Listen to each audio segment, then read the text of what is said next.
দেশে নিরাপত্তাহীনতার বড় কোনো কারণ দেখছে না স্বরাষ্ট্র মন্ত্রণালয়ের জননিরাপত্তা বিভাগের সিনিয়র সচিব নাসিমুল গনি। সচিবালয়ে সাংবাদিকদের এক প্রশ্নের জবাবে তিনি কথা বলেন। তার দাবি, দেশে অপরাধ আগের চেয়ে কমেছে।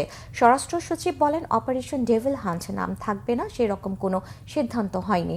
রাজধানীতে ছেচকে চুরি, ছিনতাই নিয়ন্ত্রণে আনার চেষ্টা করা হচ্ছে। প্রতিদিনই ছোটখাটো কিছু ঘটলেও নিরাপত্তাহীনতার বড় কোনো কারণ নেই। নাসিমুল গনি আরও বলেন, বিধ্বস্ত পুলিশ বাহিনী দিয়ে কাজ শুরু করতে হয়েছে। আইন শৃঙ্খলা বাহিনীর কঠোর বা কোমল হবার কিছু নেই। যতটুকু প্রয়োজন ততটুকুই প্রয়োগ করা হচ্ছে। যেভাবে চলছিল সেভাবেই চলবে।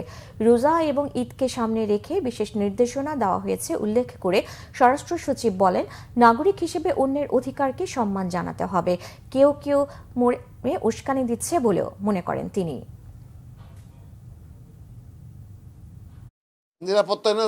আপনার প্রশ্ন, আমি তো নিরাপত্তাহীনতার প্রশ্ন দেখছি না। প্রতিদিনই একটা না একটা হ্যাঁ, অঘটন ঘটছে। আমরা এরপরে ডেটা দিব। আমি গতকালকে ইফতার করেছি মোহাম্মদপুর থানায়। সেখানটায় গত মাসের ডিসেম্বর মাসে খুন হয়েছে 2টো, জানুয়ারি মাসে খুন হয়েছে 1টা, ফেব্রুয়ারি যে গত মাসটা গেল সেই মাসে 1টা মার্ডারও হয়নি। অথচ এর আগে জুলাইয়ের আগে এখানে প্রতি মাসে 10টার উপরে খুন হতো। এই সরকারটা কি পরিস্থিতি এসছে জানেন আপনারা। আমরা একটা বিধ্বস্ত পুলিশ বাহিনী পেয়েছি। দয়া করে কথাগুলো কেটে দেবেন না।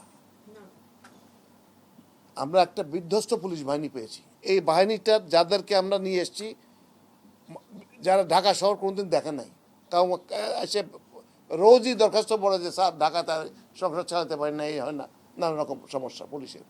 তো এই সমস্ত লোকগুলো এসছে, তারা এই জায়গাগুলো চিনে এখন কাজকর্ম করছে।